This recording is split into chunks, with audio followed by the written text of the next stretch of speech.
Hi everyone, welcome. Welcome to Speaking Out Against Teen Sexual Assault. I'm really happy you're all here. Thank you for being here. Yeah.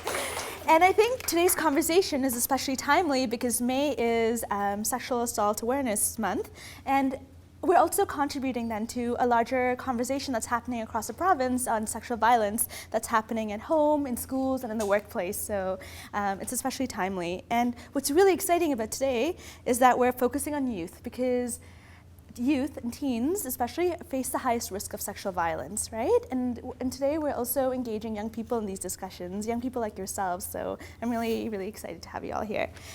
So my name is Anoodth, and I've been working in the field of gender-based violence for a couple of years now. I work for METRAC as their community safety coordinator, and I also do a lot of stuff around ending rape culture and creating consent culture, mostly with young people as well. Before I introduce our panelists, I want to thank you for being here, because our panelists are experts, but you are as well. Because as youth, you know, like we live and we breathe these issues every single day, and so you're the experts. Like we are the experts in our own lives, right? So thank you for being here and for wanting to be a part of that conversation.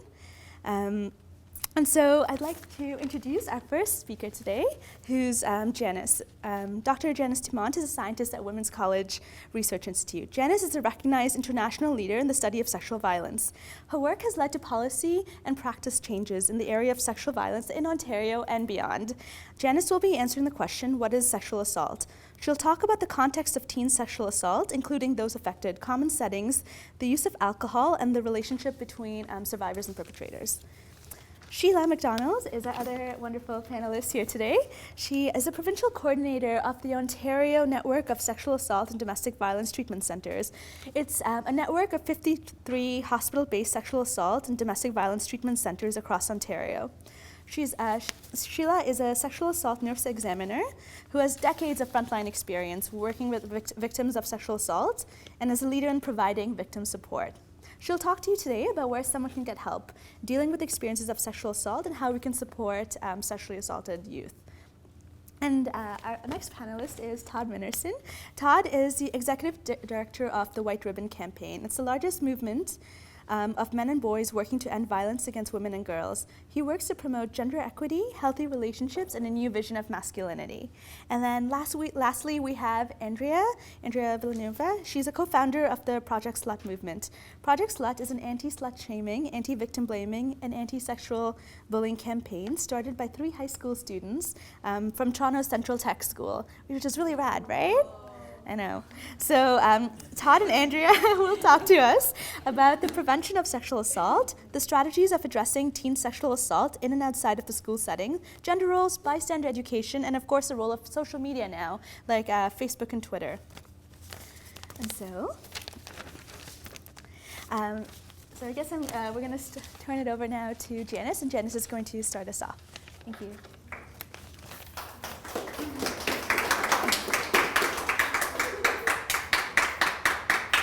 So I just want to say, personally, thanks for coming. It's a real pleasure to be here, and I really appreciate those of you that came out to participate. And although we're starting with 4 short presentations, as Anoodth just outlined, we're really looking forward to hearing about your experiences, your thoughts, your concerns related to this topic. So we really hope there'll be a good discussion afterwards where we can learn from you.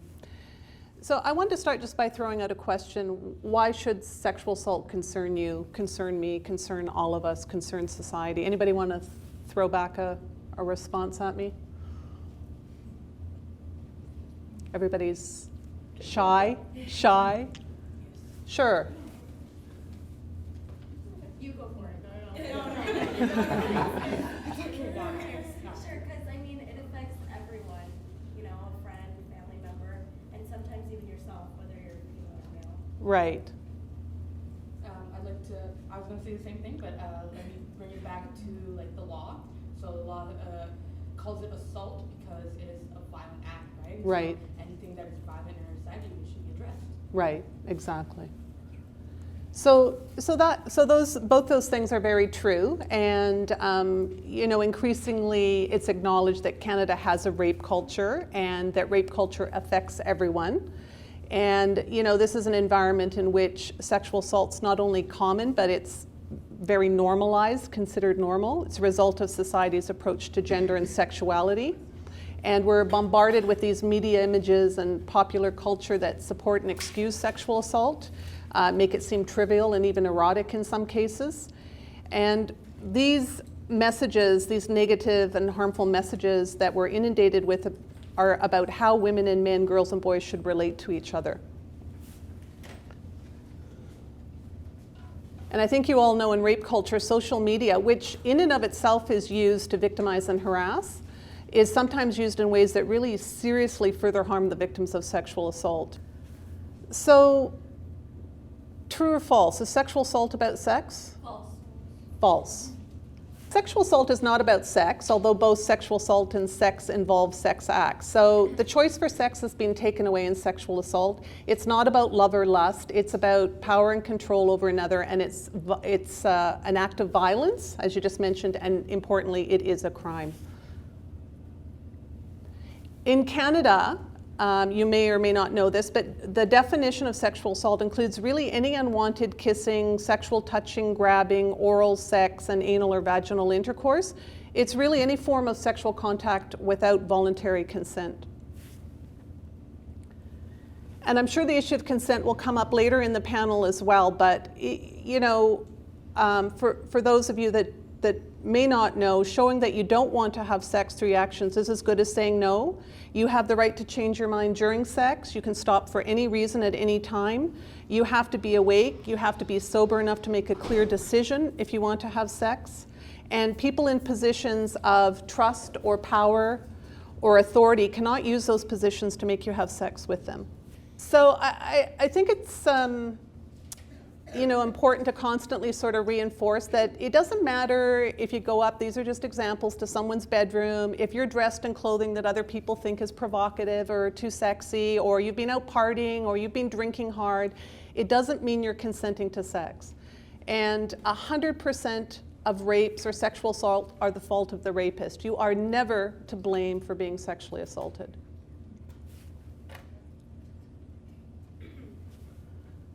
Yeah, I have another question. Do you think sexual assault happens most often to persons in their 20s?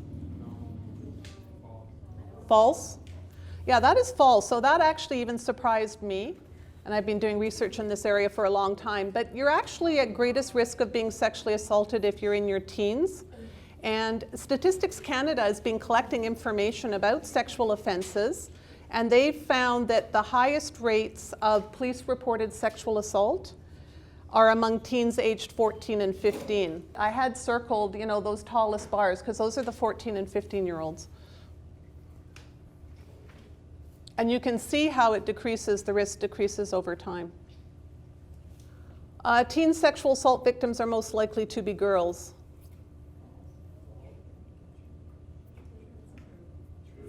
True? It is true.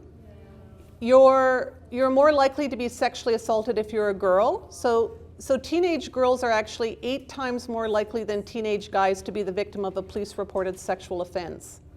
But what I want to show here is that guys can be sexually assaulted too. And if you look at that chart and you look at the dark blue bars going across from, starts around age 2 through to 17, you can see that a minority of sexual assault victims are also male.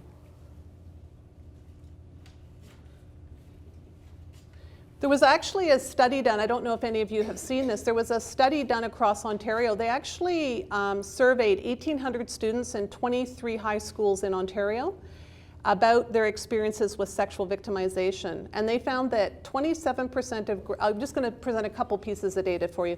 27% of grade 11 girls and 10% of grade 11 guys reported being pressured to do something sexual against their will. And 15% of grade 11 girls and 9% of grade 11 guys reported having oral sex just to avoid having intercourse. And a lot more research is needed, but we know that girls marginalized based on race and other factors like sexual orientation, poverty, disability may be more vulnerable to sexual assault.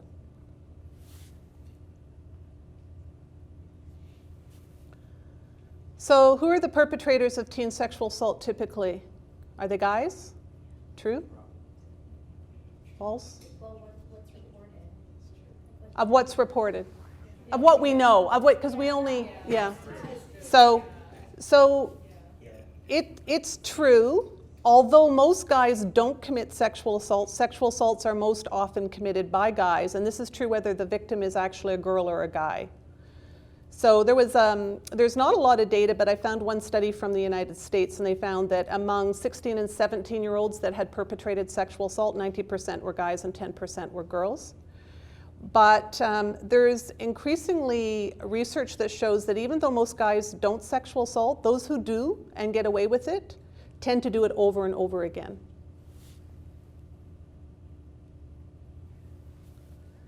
So dating violence is a problem among teens for sure, and that includes physical violence, of course, but when you're talking specifically about sexual assault, an acquaintance or a friend is most likely to sexually assault you. So if you look at this data from Statistics Canada, over half of the sexual assaults against victims aged 12 to 17 were sexually assaulted by an acquaintance or a friend. And you can see that stranger assaults, even though that's still a really common myth, you know, the myth of the stranger in the bush at night with a weapon, less than 1 in 5 of those reported sexual assaults were by strangers.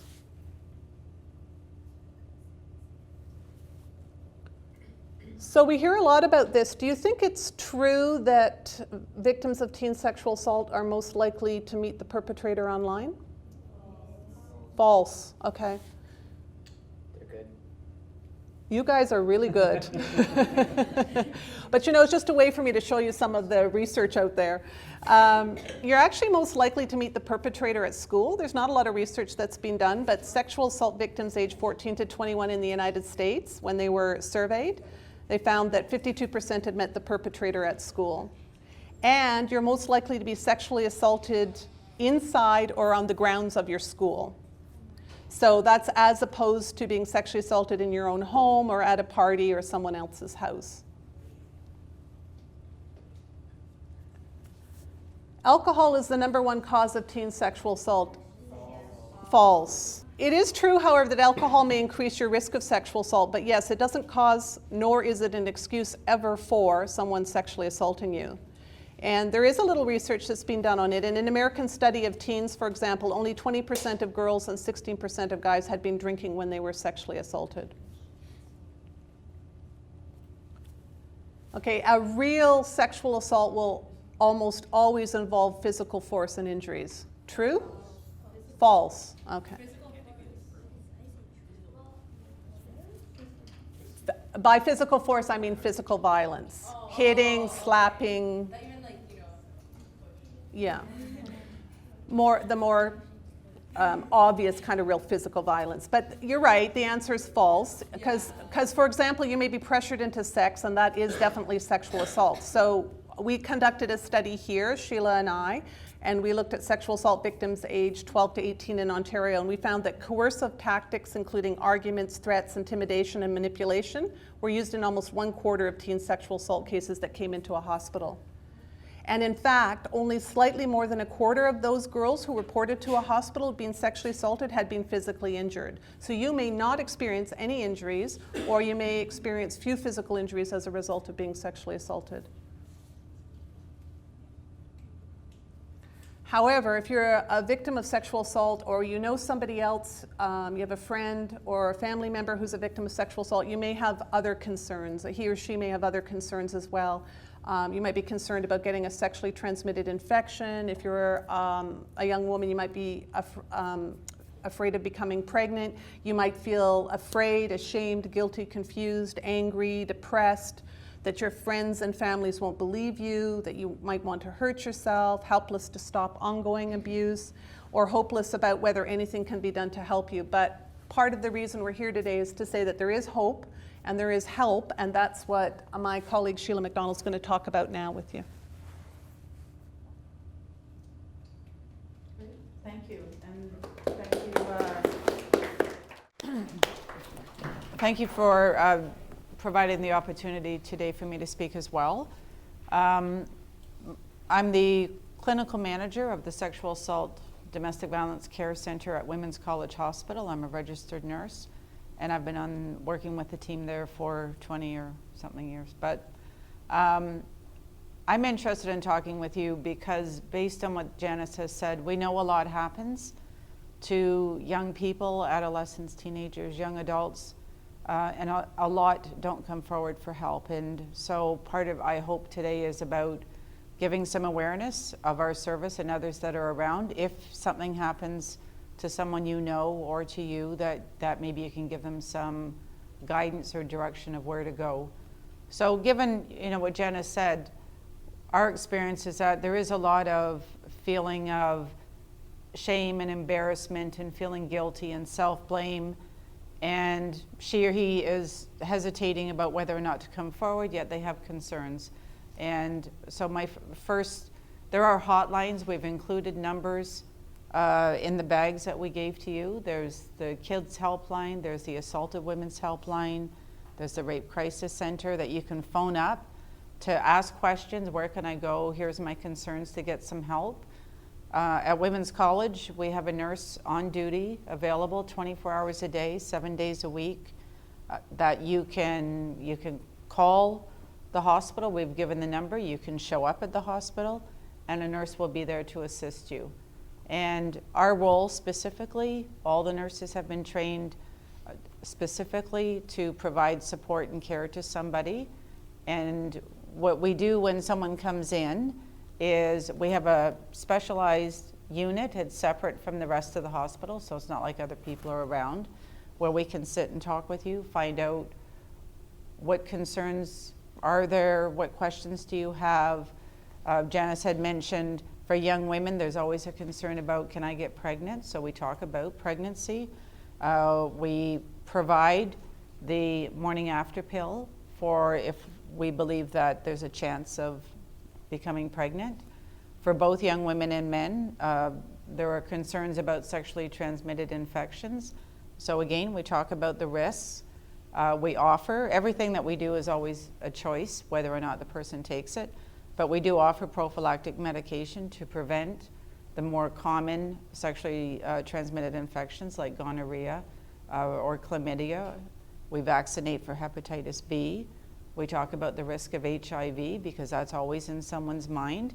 And there is a risk if there's been any kind of penetration, not high, but again, it's a conversation that we want to have so that if someone does feel that they're concerned, most of the time victims don't know the HIV status of the person who assaulted them. So we do offer medications that can be taken for 28 days. They're not easy, but it's something that's available when the concern for HIV is there.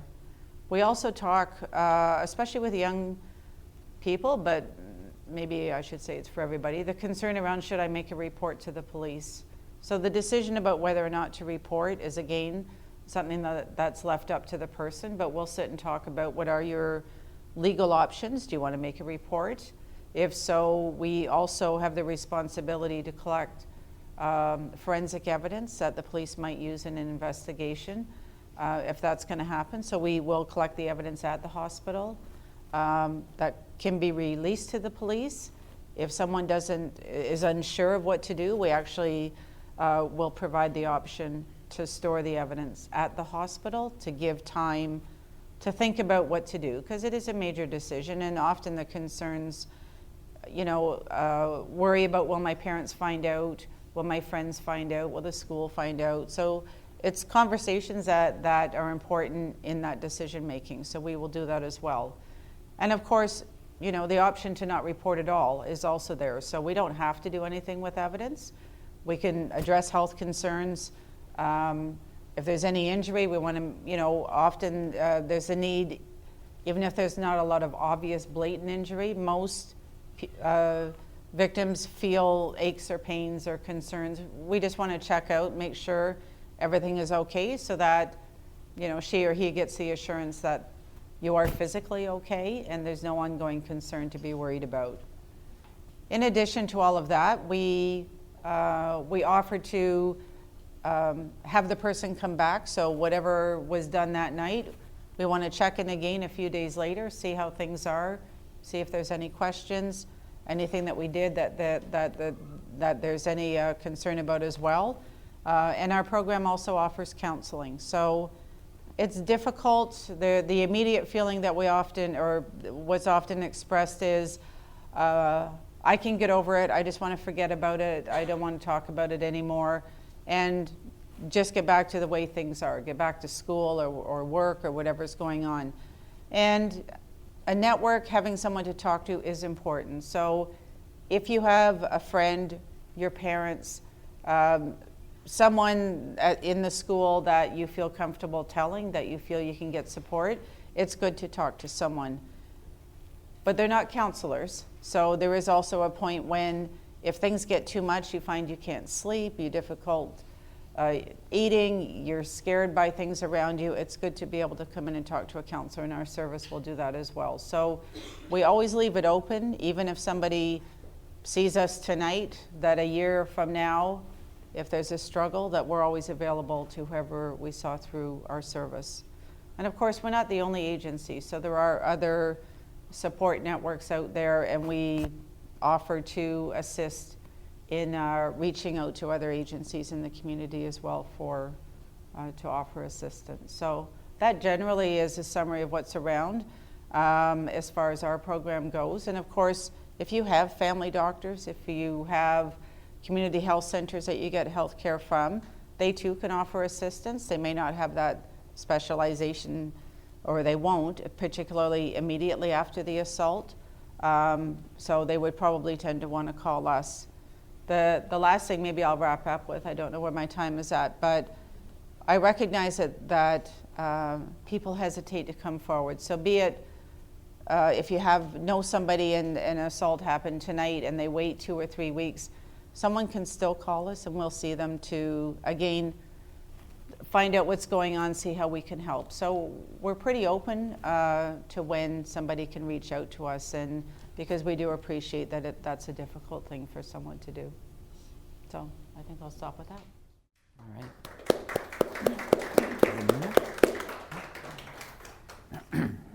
How many people have heard of White Ribbon before? I know, a couple? All right. Some of the guys too, that's great. So my name's Todd, and it's really great to be here. I'm really appreciative of all you coming out for this conversation. Not only because you're here and we want to hear from you, but because you can take these conversations out to your groups and networks and your friends as well. And for me, I don't get enough chances nowadays in my job to sit and actually talk and hang out with young people. So for me, it's a really good opportunity to be here, and I appreciate you all making the time to do that. So let me tell you 2 quick things about White Ribbon. We have a really simple vision. It's a future with no violence against women. We started here in Toronto in 1991, and we now work in Toronto, across Canada, and we work in over 65 countries around the world, where men and boys have come together to work to end violence against women. And we do it by engaging men and boys. So what I'm going to try to talk a little bit about today is some of the ideas around how to prevent sexual assaults from happening in the first place. And as Janice said, not all men commit sexual assault or other forms of violence against women, but we think all men have a role to play in being part of the solution. And so we really start from that premise that all men can be part of the solution, and it's something that we haven't activated enough in trying to end the issue of gender-based violence. So if we want to talk about how to prevent something, we have to understand what causes it. So we call this the root cause, part of our chat. And for us, really, there's 2 primary root causes. There's a whole bunch of others. If we had all day, we could talk about the experience of Aboriginal Indigenous people and post-colonization. We could talk about conflict settings and things like that. But really, for what we're talking about today, there's 2 root causes. The first is gender inequality, right?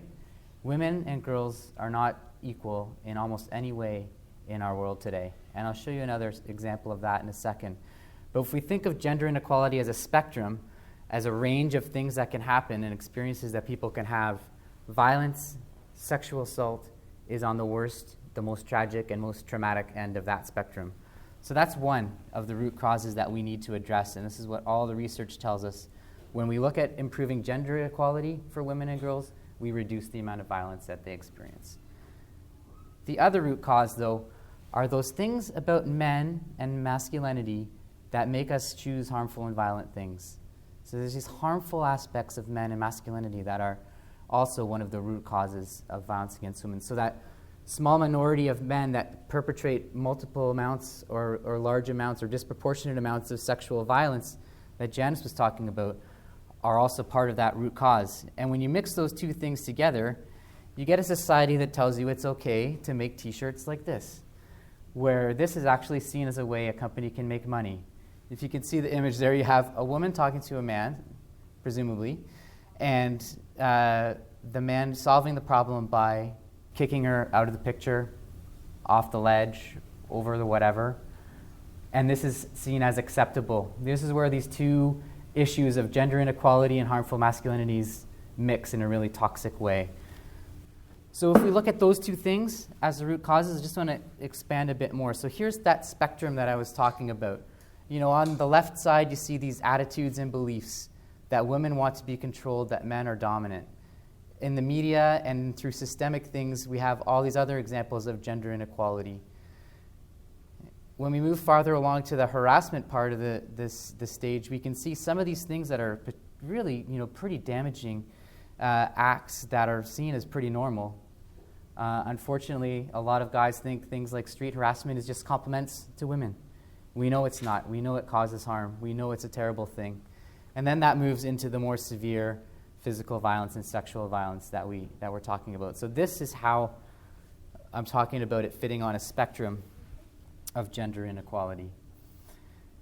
We also then think about things like, this is a word cloud done of advertisements for boys, toy advertisements for boys. Look at some of the major things that pop up here. Battle, heroes, beat, stealth, ultimate, action, rapid crash, special forces, ninjas. We're all going to be ninjas, that's great. These are the kinds of messages that we tell boys about their masculinity. And this is the same word cloud from a group of toy advertisements for girls. Love, babies, glitter, hair, friendship, magic, party, right? So these are the kinds of things, these are the kinds of messages that commercial culture teaches us about men and women, right? Boys and girls.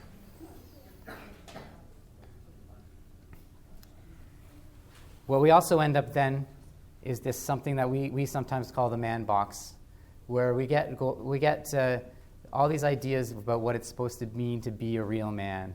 Tough, aggressive, not emotional, strong, capable, hard, don't back down, don't cry, in control, take charge. And then on the bottom, all these things that don't fit into that traditional masculinity idea of what it means to be a man. So you'll see in a minute how these things come together in terms of how we think about prevention. So what is prevention? Basically for us, it's trying to stop a problem before it starts.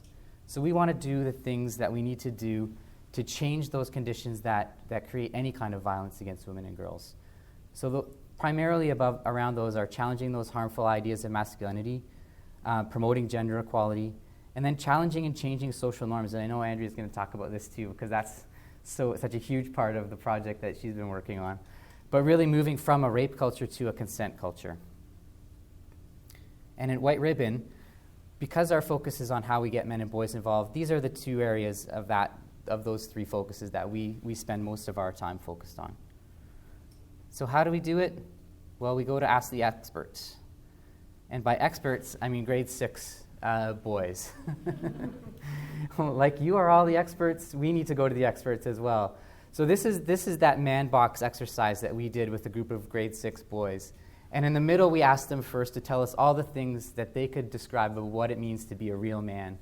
And you see some repetition from all those. But when we think of sexual assault as well, think about rough sports, aggression, doesn't back down, tough, doesn't hesitate, strong, perfect. We asked these boys and they gave us a pretty good list of all these things, right? We weren't done. We wanted to get some more expertise from them. So on the right, we asked what happens when you don't fit into some of those stereotypes. And again, they were pretty quick and pretty easy to point out all the things that happen. Isolation, teasing, harassment, you get ignored, bullied. You get called a whole bunch of homophobic names, which is really interesting because here we see an example of homophobia not being used necessarily as a hate or an inequality against LGBTQ people, but as a way to police masculinity, right? If you're not man enough, you're something else. You're either a woman or you're gay. And on the left, we asked them, where does this all come from? And again, these grade 6 boys were able to tell us pretty quick all the different places where those influences come from. So this is what we're up against when we're trying to challenge some of those harmful ideas of masculinity. And then we needed more expertise, so we went to grade 4s because the grade 6s were too on it. So we're trying to get to some root causes. We asked these grade 4 boys. Yeah. When I hear that, you're reading the first one, right? Which is not being able to be a mother. I'm going to come back to that. I'm going to come back to that one, okay? So, not supposed to cry. We've heard that a couple times already. Not allowed to be a cheerleader, so kind of confining them to specific kinds of roles. Supposed to do all the work. One of the things that men are allowed to do is be providers and protectors, so that's kind of affirming one of those roles. Supposed to like violence, and we're not spell checking on this one, by the way, they're only grade 4. Supposed to play football. Smell bad. Can't do anything about that. Grow hair everywhere. Grow hair, lose hair, same thing. Having an automatic bad reputation. Grade 4 boys. That's what they don't like about being a boy. But automatic bad reputation. They're almost expecting that I gotta be bad. But back to this not being able to be a mother, right? This is not about giving birth to a child. We asked this guy afterwards, what do you mean? He said, when I see TV, when I look at ads, when I see all this happening, it's always the mom that's caring and loving. It's never the dad. And so, the dad is always like an idiot or a goofball or can't even boil an egg or something like that. But never. So this boy at grade 4 already thought that he wasn't going to be able to have that kind of role in life, of nurturing, caring, loving kind of role. So there's a lot of implications for us as men and boys when we kind of grow up in that kind of socialization. This idea of masculinity we can never live up to, this pressure to perform, and these harmful coping mechanisms that men and boys use, including using violence against others to validate their own feelings of inadequacy. That's what creates sexism and patriarchy, and we have to realize that this idea of hypermasculinity is killing all of us. It's really this tower of cards that is really no good for anyone. So a couple more things about how we do that, and then I'll pass it over to Andrea. But we want to move the needle from this idea of a rape culture that Janice described to this idea of consent culture. And what is rape culture? Well, we saw some good examples already, but it also includes things like victim blaming, telling women not to dress like sluts. Andrea's going to take that one away. Violent Frosh Week chants. Journalists, you ever notice this, who use the word sex instead of rape when they're reporting on sexual assault? Language like, I raped that exam, or I totally, people say that kind of stuff. They normalize the idea of rape that way. How many people have heard that before, that phrase? Yeah. Yeah.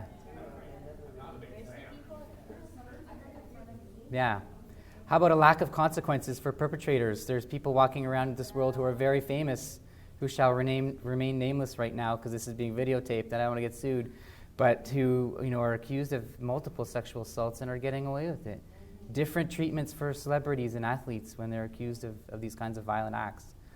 Songs like Blurred Lines, Janice already brought that one up. Assuming false reporting is the norm when it's really very rare. Only 3% conviction rate for rapists. Pick up, and I use quotes, artists. Street harassment, fear of reporting, rape jokes.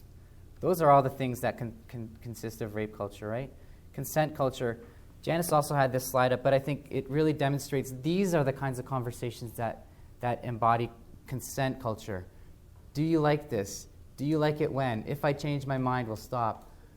I think it's hot when. What's your favorite safe word? Like, those are the kinds of conversations that we need to change from, why was she wearing that? What was she doing there?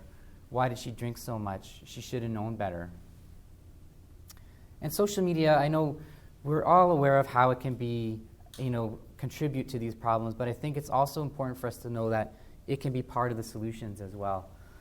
So you all probably know the amazing young women, Tessa and Leah, who have done the We Give Consent campaign that almost single-handedly helped mobilize the new sex ed curriculum that's here and a lot of the consent pieces that are in it. Amazing, amazing stuff. 95% of it done through social media, right? We run a project at White Ribbon called Little Actions, where we're partnering with the Argonauts and we're doing talks and workshops in schools. This is an example of some of them. We do a conversation called What Makes a Man, where we try to tackle some of these issues around masculinity and get to some of the solutions. This year we had Terry Crews at the event, and if you want to hear a guy talk about how hypermasculinity almost killed him and his family, you can check out our website at whiteribbon.ca and see the interview with Terry. And if it doesn't put you in tears and make you laugh your head off at the same time, I don't know what will. We're also part of a campaign called Draw the Line. And there's a few examples here and some pamphlets, and I would encourage you to have a look at that website as well for tons of great material on how to combat sexual violence in your communities. So I'll leave it with you can make the change, and let's have a good talk. And my favorite picture of all time, that really sums it up for me. Men of quality don't fear equality. So thank you. I'll pass it over to Andrea. That was so good. Everyone's so good. So I'm from Project Slut. It was an organization that we started when we were around 15, 14, out of response to what was happening in our school. So let's just go back. So people are always asking, why did you name your project Slut? Like, you guys are probably a bunch of sluts, a bunch of, shit like that all the time. Sorry for my language. So Project Slut became, because in our school there was a bunch of teachers who were slut-shaming students based on what they were wearing. So we were in a classroom and you would have a teacher who would look at a girl who was in a tank top and be like, you're wearing lingerie, you should be embarrassed in front of everybody. Put something on. If my mother was in this room, she'd be mad at me for letting you be here. All these things were just like shaming females based on their violation of the dress code, right? So this idea of dress code and the way we policed women's bodies. Of course, that extends to a larger conversation that a tank top will look different on someone from a different race versus another one with different bodies, you know what I mean? So it's just like, it was a very like weird conversation. So that's how we started coming out, because of those confrontations that teachers were having with students. A girl in the hallway who had that confrontation was slapped in the butt by a bunch of guys. And when we saw that, we came up to her and like, we should, let's talk about and report it. She's like, I can't because I'm violating the rule. Like, I'm violating this dress code. So why is this big issue about dress code? Like, why is it such a big deal? It's a big deal because it's there because teachers are trying to protect us, right? Like this idea that you're not supposed to be asking for sexual attention, that you're going to be distracting other students. And I know, and generally when we had these conversations with teachers, is that they generally believe that they were advocating for us. They were advocating for women, so they wouldn't be harassed. They wouldn't be looked at as an object or for someone who was like sexually available, right? So this idea that what you're wearing makes you sexually available. And believe it or not, we almost got suspended for putting up posters and trying to mobilize this idea that dress codes are kind of messed up, and they add to this big word called rape culture, right? This idea that based on what you're wearing, you deserve to be harassed or attacked, or that, you're no longer, good. Like there's two types of girls. Like there's the girls who dress like sluts and who act like sluts, and there's the girls that you marry, right? And the girls that you go out with and stuff like that. And so what Project Slut did is we took this word that everybody didn't want to be attached to, and we took it back and we said, we're advocating for the idea that a lot of people identify or have been affected by this word, right? And so what Project Slut did is through many, many years, not many years, but from 15 to 18, it's like a lot of years, So we changed the dress code so that there's no dress code. And by learning about that, we also realized that dress codes affect a lot of other people, not just like the issue of like slut shaming. They affect genderqueer folks, right? People who don't exactly have, very like genderfied idea of their identity, and then if you have a super genderfied dress code, it makes it uncomfortable and makes that space, not welcoming.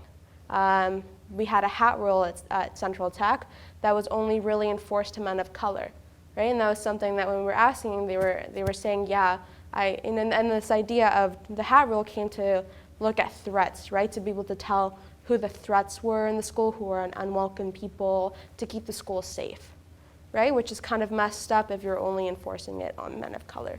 So this idea of dress code is very problematic and very, very important to so many people for ridiculous reasons. But that's sort of what Project Slut does, is it challenges why is it important, where does it come from, who does it affect, how does it affect? Because we can't really talk about why a girl, when she gets sexually assaulted, she gets called a whore and stuff, and she gets blamed for it, if we can't also look at how do we police women in our own, in smaller buildings, right? How do these attitudes develop over the years? So that's sort of what we did. That's how anybody in high school can change rape culture, is start looking at the way that it looks like in your school, right? The way that you facilitate slut shaming, right? Like maybe through social media in your school, how you're policed in the different policies in your school, right? That's what sort of Project Slut did. So yeah, sorry, I'm out of time or something. Yeah.